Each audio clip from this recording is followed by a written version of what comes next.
essa ligação. No arco Mas ele total. tomou uma mordida quando pequeno, não tomou? Ele foi abusado, né? Pelo tio, Ele pela foi. tia, né? Eu sempre gosto de dizer o seguinte: ele conta isso, mas a família nega. Mas eu também entendo porque que a família nega. Mas eu acredito mais no relato dele nos encontros que ele teve com psicólogos e psiquiatras dentro da penitenciária, onde ele relata isso. Ele relatou isso também na fase de inquérito, ele relatou no julgamento. Eu conversei com a mãe dele nega. A tia também nega. O tio, ele não diz quem é. Você conversou com essa tia que ele fala que abusou dele? Não, ela não quis falar. Eu peguei uma entrevista que ela deu para a Folha de São Paulo na época em que a primeira vez que ele diz isso, na época lá que ele estava logo depois que ele foi preso, isso repercutiu muito na mídia. E aí a Folha de São Paulo achou a mulher e fez uma entrevista. Aí eu reproduzo no livro a entrevista que ela deu na Folha. Ela não quis falar comigo. E aí a mãe e dois tios falaram comigo e eles negam. Mas aí eu fiquei pensando, se fosse a minha família eu ia negar também. Eu não ia dizer, acusar eu nego, tipo. Tem muito isso. Eu entendi essa dinâmica familiar. É mais ou menos assim. Um exemplo hipotético. Numa família, se tem um filho nessa família e esse filho está envolvido com crime, e aí a vizinha diz, o seu filho é criminoso. A mãe vai dizer, não, meu filho não, você está louca? Meu filho criminoso? Só que aí depois que a porta fecha, que a vizinha vai embora, ela vai lá, olha, para de cometer crime porque agora a vizinhança está sabendo. Ela tem essa redoma familiar que tenta proteger a imagem da família. Mãe nunca... Tanto que a mãe mãe nem dá depoimento para... Tipo, elas não vão na justiça depor contra filho. Ninguém nem aceita esse tipo de depoimento.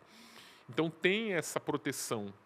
E eu percebo que essa negação, essa negativa da família do Francisco é muito em função disso, em preservar a imagem da família. Mas Por sim, exemplo, mas ao mesmo tempo em que a tia, que é acusada de ter abusado sexualmente dele, ela é renegada da família. Ela não é aceita na família, mas mesmo assim a família não diz, não, a gente não aceita ela. A família diz, isso é mentira. Mas tem fatores que não dá pra negar dentro da família, né? Por exemplo. O avô satanista, por exemplo. A mãe pai a mãe não nega alcoólatra. que o avô era satanista, até porque o avô prejudicou muito a família, mas a mãe nega que ele tenha convivido muito com o avô ao ponto de culpar o avô diretamente, pelo menos. A mãe conta que o Francisco também conta isso e a mãe acredita que é uma espécie de maldição, porque ela conta que o Francisco hoje é a cara do avô. E ele herdou muito isso do avô, tipo, não só o físico, mas essa predileção por rituais satânicos. O Francisco ele foi durante muito tempo ateu. Não também que quer dizer que quem seja ateu tem alguma relação com isso, mas falando especificamente do Francisco, ele atribui o ateísmo dele ele conta que, como ele ficou sem Deus no coração por muito tempo, acabou abrindo portas para entrarem no espírito dele outras criaturas, é o que ele conta. A mãe também fala isso. A mãe diz, até numa entrevista que eu fiz com ela, ela conta. Essa entrevista está no livro e está no meu blog lá no Globo, no True Crime. Ela fala que quem não tem Deus no coração pode ter qualquer tipo de coisa, né? Mas se ele é ateu e acredita no demônio, então ele tem que acreditar em Deus, né? É porque eu estou falando de uma forma bem maniqueísta, que é para as pessoas entenderem, mas a discussão é um pouco mais profunda. O demônio que entrou que ele diz que foi possuído, não é esse demônio que é antagonista de Deus, é uma outra criatura. É uma criatura chamada Asmodeus, que tem até a foto dele aí. No livro tem a imagem, né? Tem. Que é aquele cabeça de touro, bode e... É a representação do mal que ele acredita. Mas que veio de herança do avô, isso aí, por trabalhar tantos anos com o avô, sim. convivendo com aquilo ali. Tinha prática de trabalhos ali também? Ele tinha na edícula do avô, tinha. Ele fazia sacrifício de animais. Até o livro conta umas histórias de uns clientes que ele atendeu, mas ele era um charlatão. Eu comparo muito ele com a Flor de Lis e com a mãe da Flor de Lis. Eu respeito um pouco, porque tem umas passagens no livro dela que parecem sobrenaturais, mas eu comprovei que aconteceu. Tipo, umas previsões que ela fazia. Ela previu que ela fala que eu falo previsão, ela até me corrige. Ela fala que é profecia, que é uma coisa bem diferente, né? Ela profetizou que o marido ia morrer. E o marido morreu. Só que do jeito que ela contou, eu achava que era mentira. Porque era um acidente fantástico na Dutra, que vinha uma carreta, e vinha um ônibus, e vinha não sei o quê, e morreram 7. Cara, a narrativa dela tá muito boa. Eu vou botar no livro porque é uma narrativa muito boa. Mas aí quando eu fui escrever, cara, isso tá muito fantástico. Eu vou dar uma... Porque um acidente na Dutra tem que ter noticiado em algum jornal. E aí eu fui ver, tava uma página inteira no Globo, na década de 70. Ela hoje com 94, contando exatamente como ela contou. O que aconteceu? No detalhe, sabe? Ela dizia assim, olha, veio uma carreta...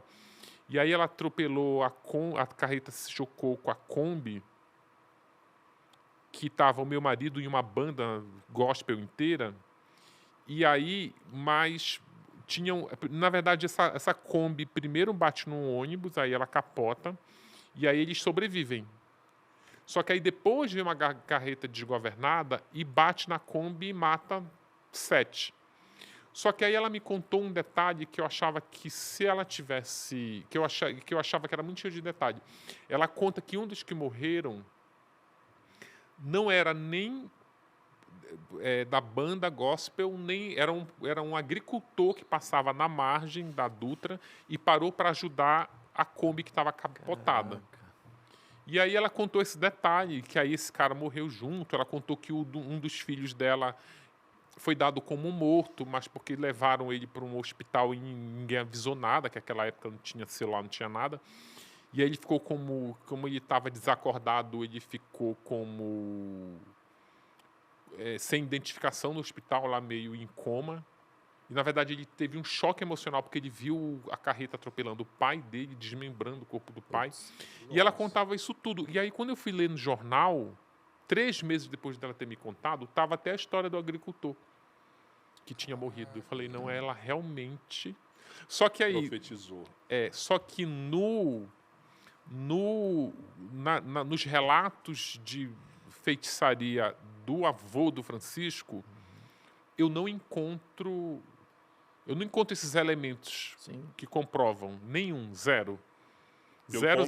Tinha muita picaretagem. Tinha muita picaretagem.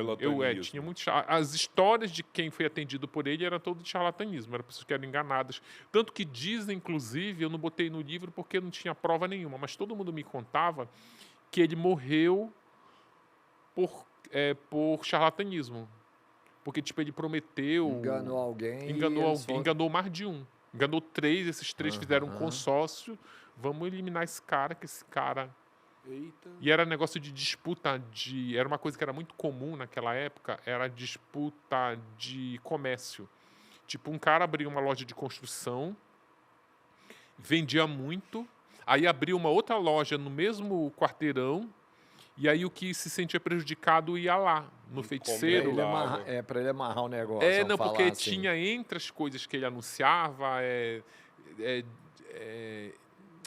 desfaça o casal, traga a pessoa amada, e não sei o quê. Tinha, assim, destrui inimigos. Cara, tinha anúncio disso aí? Ele anunciava isso na cidade. Isso era muito comum. Anunciava até nos classificados. Eu vivia disso, então. Eu pegava o dinheiro das pessoas. Pegava o dinheiro. Só que aí o que ele fazia? Ele tinha uma edícula que tinha sacrifício de animais, que é onde a predileção do Francisco por beber sangue e sacrificar animais começa quando ele tinha, tipo, 12, 13 anos nessa edícula do avô. Porque aí ele tinha que sacrificar, era galinha e frango, e era o cliente que bebia o sangue. Mas se o cliente não quisesse beber, que não era todo mundo que tinha coragem, quem bebia era o Francisco. O Francisco que bebia? Que bebia. 12 anos, dava o sangue para ele beber? Da galinha. E não podia escorrer uma. O velho se orgulhava porque as galinhas eram brancas, eram bem branquinhas, que acho que era aquelas galinhas de granja. E aí ele cortava o pescoço da galinha e tinha que beber direto no coto, No pescoço. e não podia ficar uma gotinha vermelha na pena da galinha. E o Francisco Caraca, esgotava a galinha ali. Um Exatamente. ato vampiresco mesmo, Sim. de sugar o Absurdo sangue. isso daí. E a mãe não tinha conhecimento disso aí. Ele trabalhava com A mãe avô. até a mãe não só não tinha conhecimento, como ela diz que ele nunca trabalhou lá.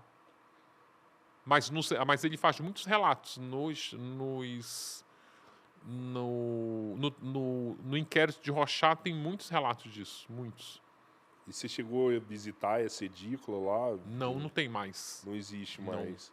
Cara, essa edícula era nos anos 60, final dos anos 60, início dos anos 70. Mas na tem cidade, foto, né? Tem foto. Na tem cidade alguma tem coisa? relatos ali Tem, dos habitantes ali. Tem, que porque realmente... ele atendia várias cidades ali em volta. Guaraci, São José do Rio Preto, eram várias cidades. Era famoso na região Era. por esse serviço. Era. E aí, quando ele foge que ele começa a ser perseguido pelos clientes que queriam dinheiro de volta, clientes e descobriram também que ele tinha um outro truque. Ele sacrificava animais e aí, na hora que a pessoa ia lá para consulta, ele dizia, venha aqui tal hora, tal dia, com esses bichos aqui, estava a lista, e dizia onde tinha que comprar. E aí era na granja que era administrada pela mulher dele. E aí as pessoas ficaram mais revoltadas ainda. Por exemplo, tinha gente que chegava lá com 5 galinhas e dizia assim, olha, não tem a menor condição, eu achava que era uma coisa, era outra, toma as galinhas aí, tchau, beijo, me liga. Aí ele mandava as galinhas de volta para vender de novo.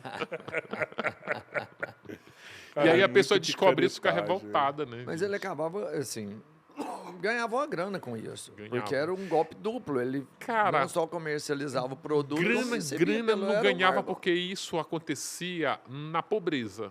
Então, tipo, não era. O cara não ganhava grana. Não tinha uma recorrência, não. né? Era- Não tinha, mas era tudo. Era na periferia do interior. Então, tipo, sei lá, era como se hoje o atendimento fosse R$20. Entendi. Então não tem como. Era tudo. É tudo muito pitoresco, mas é no ambiente de pobreza, não é não era nem classe média, não é. Hoje em dia você vai num lugar desse aí você tem que ter grana, né? Tipo, eles cobram muito, mas Mas é assustador pensar que as pessoas estão suscetíveis a esse tipo de serviço, né? De procurar esse tipo de serviço.